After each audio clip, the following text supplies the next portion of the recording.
Hello નમસ્કાર friends, હું છું મીતા.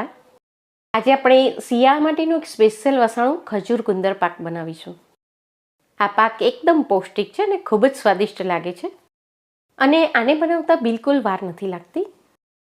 અહીં મેં 500 ગ્રામ એક પેકેટ જેટલી એકદમ સોફ્ટ જે ઈરાની ખજૂર આવે છે તે લીધી છે.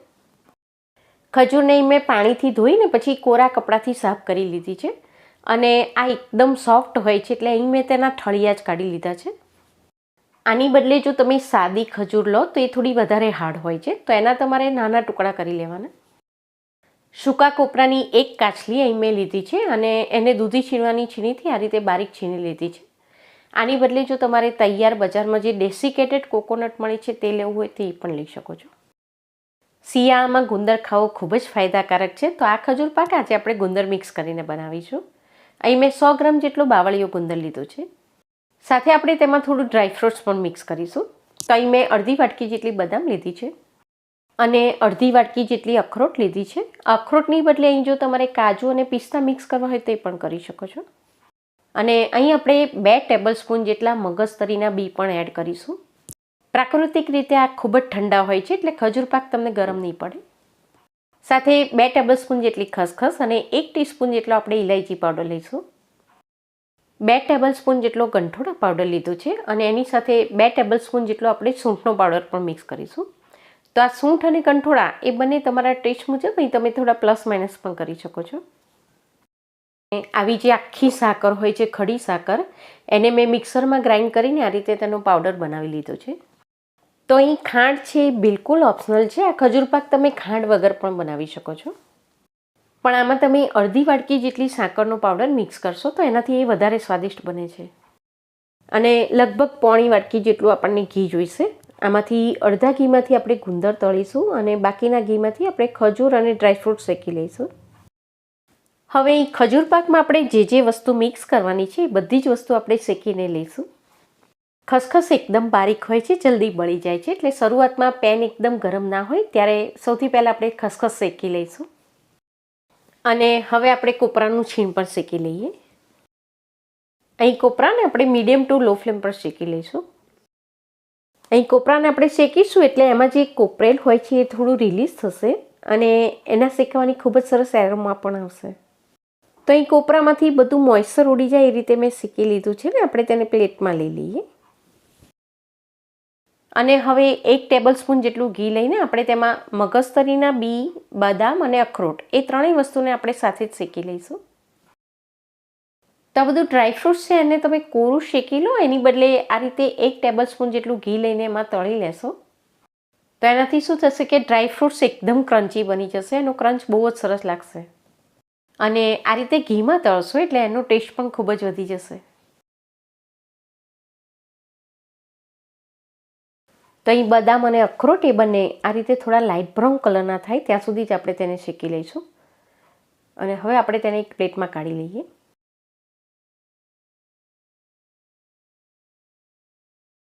અને છેલ્લે હવે આપણે 2 ટેબલ સ્પૂન જેટલું ઘી ગરમ કરવા મૂકીને ગુંદરને પણ તળી લઈએ.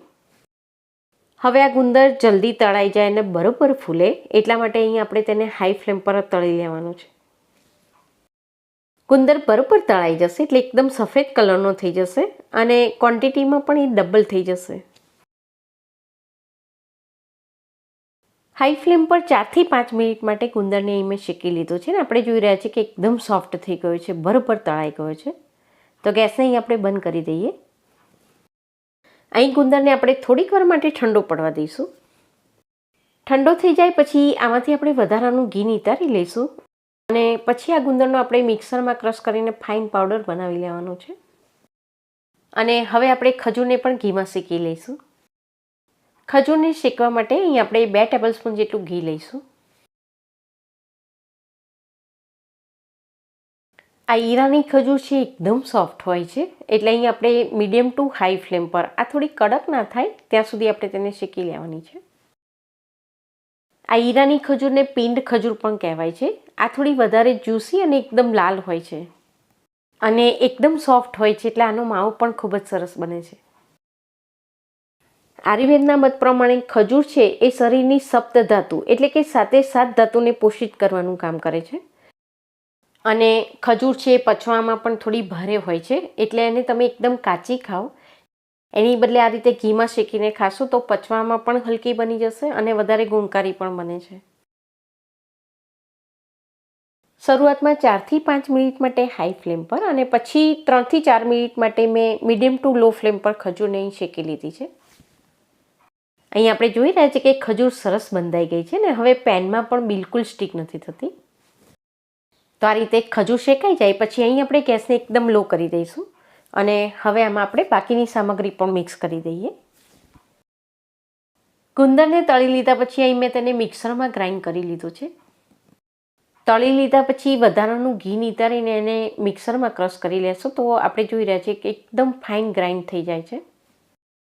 તો આ રીતે તમે ગુંદરને પાકમાં મિક્સ કરશો તો ખાતી વખતે દાંતમાં બિલકુલ નહીં ચોંટે અને ગુંદર બિલકુલ કડક નહીં લાગે, એકદમ સોફ્ટ બની જાય છે. તમને ખબર જ નહીં પડે કે આમાં તમે ગુંદર મિક્સ કર્યો છે. અહીં પહેલાં આપણે ખજૂર અને ગુંદરને બરોબર મિક્સ કરી દઈએ અને હવે પછી એમાં આપણે ધીમે ધીમે બાકીની સામગ્રી પણ એડ કરતા જઈશું.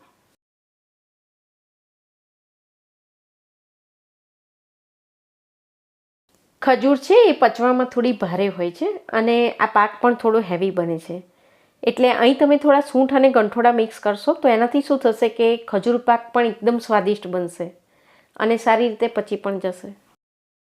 1 ટીસ્પૂન જેટલો ઇલાયચી પાવડર મિક્સ કરી દઈએ અને આ અડધી ખસખસ આપણે અંદર મિક્સ કરીએ અને બાકીની ઉપર ગાર્નિશ કરવા માટે રાખીશું. સાકરનો પાવડર મિક્સ કરી દઈએ. હવે આ બધું આપણે બરોબર મિક્સ કરી લઈએ. પેન જો તમારી નાની હોય ને આ બધું જો બરોબર મિક્સ કરતા ના ફાવે તો ખજૂર શેકી લીધા પછી તમે એને કોઈ મોટા વાસણમાં ટ્રાન્સફર કરી લો અને પછી આ બધી સામગ્રી ગેસની નીચે ઉતારી લીધા પછી પણ મિક્સ કરશો તો પણ સરસ રીતે મિક્સ થઈ જશે. કોપરાનું છીણ પણ મિક્સ કરી દઈએ. ખજૂરનો એક ગુણ છે કે તે લોહીમાં ભળીને ઇન્સ્ટન્ટ એનર્જી આપે છે, એટલે જે લોકોને થોડુંક કામ કર્યા પછી પણ ખૂબ જ થાક લાગતો હોય તો એવા લોકો આ ખજૂર પાક બનાવીને જરૂરથી ટ્રાય કરે, એનાથી એનર્જીનું લેવલ ખૂબ જ વધી જાય છે. આ બધું સરસ રીતે મિક્સ થઈ ગયું છે તો ગેસને અહીં આપણે બંધ કરી દઈએ.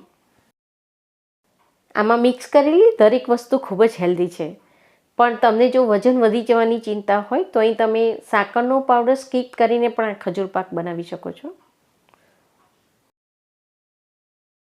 તો અહીં આપણો ખજૂર પાક હવે તૈયાર થઈ ગયો છે. આમાંથી જો તમારે લાડુ બનાવવા હોય તો લાડુ પણ બનાવી શકો છો. હું અહીં તેના પીસ બનાવી લઈશ. નીચે સ્ટીક ના થાય એટલા માટે પ્લેટને આપણે ઘીથી ગ્રીસ કરી લઈએ.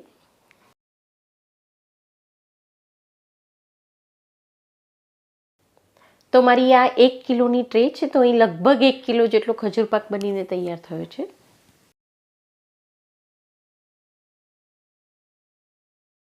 હવે સ્પેચ્યુલાની મદદથી આને આપણે પ્રેસ કરીને પ્લેટમાં ઇવનલી આને આપણે સેટ કરી દઈએ.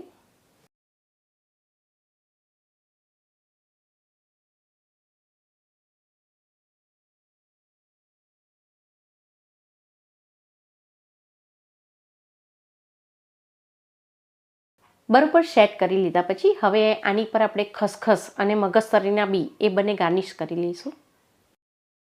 ખસખસની બદલે અહીં તમારે જો સૂકા કોપરાનું છીણ લેવું હોય તો એ પણ લઈ શકો છો. તો ફ્રેન્ડ્સ આમાં આપણે ખજૂર વધારે નાખી છે એટલે આ થોડો લૂઝ બનશે, એટલે ઠંડો થઈ જાય પછી આને આપણે 1 કલાક માટે ફ્રીજમાં સેટ કરીશું. આને તમે 1 કલાક માટે ફ્રીજમાં મૂકશો ને પછી તેના પીસ કાઢશો તો પીસ ખૂબ જ સરસ નીકળશે. આને કટ કરી લો પછી ફરીવાર એને તમારે ફ્રીજમાં મૂકવાની જરૂર નથી. એને તમે બહાર જ રૂમ ટેમ્પરેચર પર જ રાખી શકો છો. ફ્રીજમાં મૂકવાથી એ થોડો હાર્ડ બની જાય છે, બહાર રાખશો તો એ એકદમ સોફ્ટ રહેશે. આ હજી એકદમ ગરમ ગરમ છે, એકદમ ઠંડુ થઈ જાય પછી આપણે તેને કાપીશું. તો આ ખજૂર પાક એકદમ ટેસ્ટી છે અને ખૂબ જ હેલ્ધી પણ છે. રોજ સવારે 1 પીસ ખાવાથી આખા દિવસ દરમિયાન તમને ચુસ્તી અને સ્ફૂર્તિ જળવાઈ રહેશે.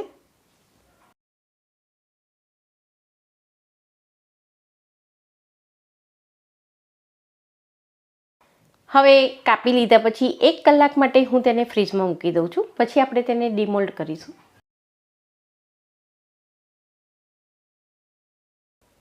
તો તમે જોયું ને કે ખજૂર પાક બનાવવો કેટલો સહેલો છે.